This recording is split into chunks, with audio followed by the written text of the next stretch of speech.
रसगुल्ला और गुलाब जामुन दोनों में से कौन सा ज़्यादा हेल्दी है आपके लिए?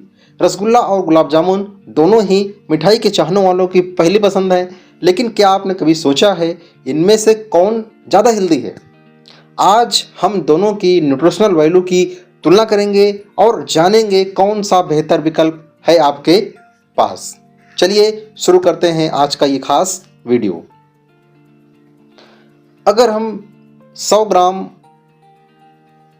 रसगुल्ला और गुलाब जामुन को लेके चलते हैं तो 100 ग्राम में क्या पाया जाता है, इसकी बात हम पहले कर लेते हैं। रसगुल्ला के अंदर कैलोरी की बात करते हैं तो 100 ग्राम रसगुल्ले के अंदर 186 से लेके 200 किलो कैलोरी पाई जाती है। वहीं गुलाब जामुन के अंदर इससे कहीं ज़्यादा यानी 280 से लेके 300 किलो कैलोरी तक ऊर्जा होती है। लगभग 1.5 गुना गुलाब जामुन में कैलोरी की मात्रा ज़्यादा होती है रसगुल्ले के अपेक्षा।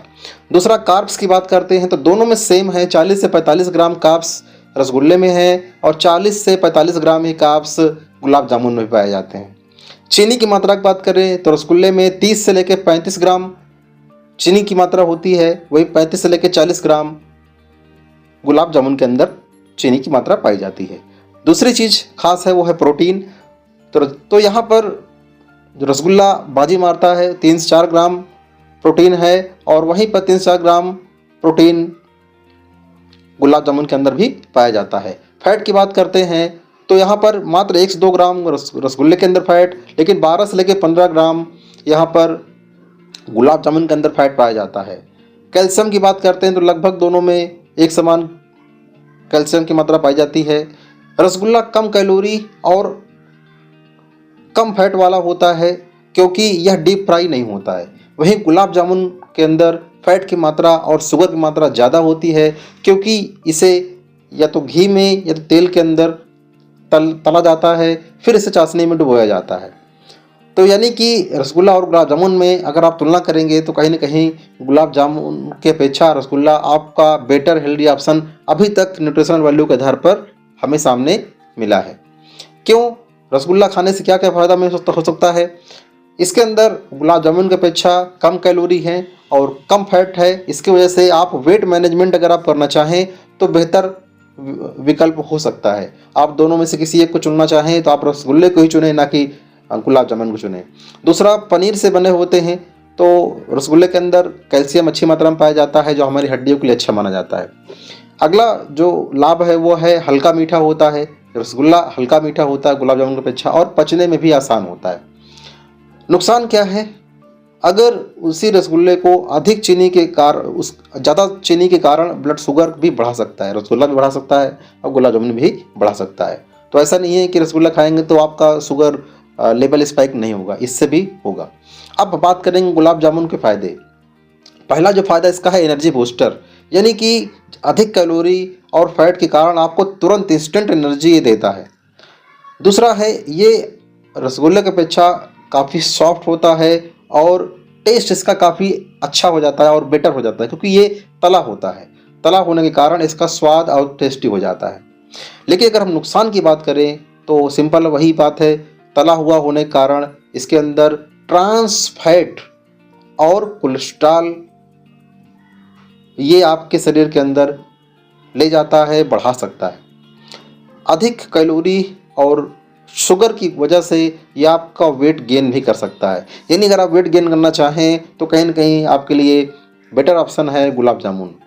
क्या खाना चाहिए? दोनों में से आपको कौन सा चॉइस करना चाहिए? तो यहाँ पर रसगुल्ला और गुलाब जामुन के में अगर हम तुलना करना चाहें कि कौन सा बेटर ऑप्शन आपके लिए है, वज़न अगर आप कम कर रहे हैं, अगर आप वेट को लॉस कर रहे हैं तो जाहिर सी बात है यहाँ पर रसगुल्ला आपके लिए बेटर ऑप्शन है गुलाब जामुन की अपेक्षा। अगर आप डायबिटीज या फैटी लीवर या फिर आप कोलेस्ट्रॉल की समस्या आपके अंदर ऑलरेडी है तो फिर आप दोनों से ही बचने का प्रयास करें या फिर बहुत ही सीमित मात्रा में आप इनको खा सकते हैं। सेकंड चीज़, अगर कभी कभार आप मीठा लेते हैं तो इसमें कोई किसी प्रकार की कोई बुराई नहीं है, लेकिन कम शुगर वाला रसगुल्ला आप चॉइस करेंगे तो बेटर होगा। नेक्स्ट है हेल्दी मिठाई खाने के लिए बहुत सारे टिप्स हैं जो आप फॉलो कर सकते हैं, जैसे कि शुगर फ्री वर्जन अपनाएं। मिठाई जो भी आप इस खाने जा रहे हैं उसका शुगर फ्री वर्जन भी आता है। अगर नहीं मिलता है मार्केट में तो आप घर पर भी कम चीनी या फिर सिंपली शुद्ध चीनी को रिप्लेस करके गुड़ के माध्यम से आप उन मिठाइयों को तैयार करवा सकते हैं। सेकंड चीज़ है सीमित मात्रा में ही खाएं, इनकी क्वांटिटी ही कम कर दें। हफ्ते में अगर आप एक बार या 2 बार 1 या 2 पीस खाते हैं तो कोई बहुत बड़ी दिक्कत आपको नहीं आएगी। लेकिन जब भी आप खाएं तो एक्सरसाइज ज़रूर करें। एनर्जी को आप खर्च करेंगे जिससे कि जो कैलोरी है उसका बैलेंस बना रहे। यानी जब आपने हाई कैलोरी कंटेंट कंज्यूम कर लिया है, खाना खा लिया है, तो उसी के अनुपात में आपको कैलोरी को जलाना भी होगा, बर्न भी करना होगा।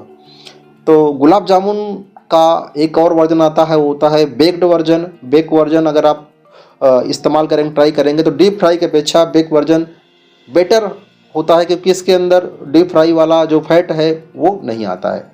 तो निष्कर्ष क्या निकलता है, अगर आपको बेहतर ऑप्शन चाहिए, हेल्दी ऑप्शन चाहिए, तो निश्चित तौर पर रसगुल्ला हर मामले में बाजी मार देता है, क्योंकि इसके अंदर कैलोरी कम है और फैट भी कम होता है। लेकिन अगर आप अधिक टेस्टी चाहते हैं, आपकी मिठाई या आपको जो फूड है वो बहुत टेस्टी हो, तो गुलाब जामुन आपके लिए बेटर होगा। लेकिन इसके अंदर फैट और कैलोरी की मात्रा थोड़ा सा ज़्यादा होती है। अगर आप हेल्दी रहना चाहते हैं तो कम चीनी वाला रसगुल्ला निश्चित तौर पर आपके लिए बेहतर विकल्प होगा।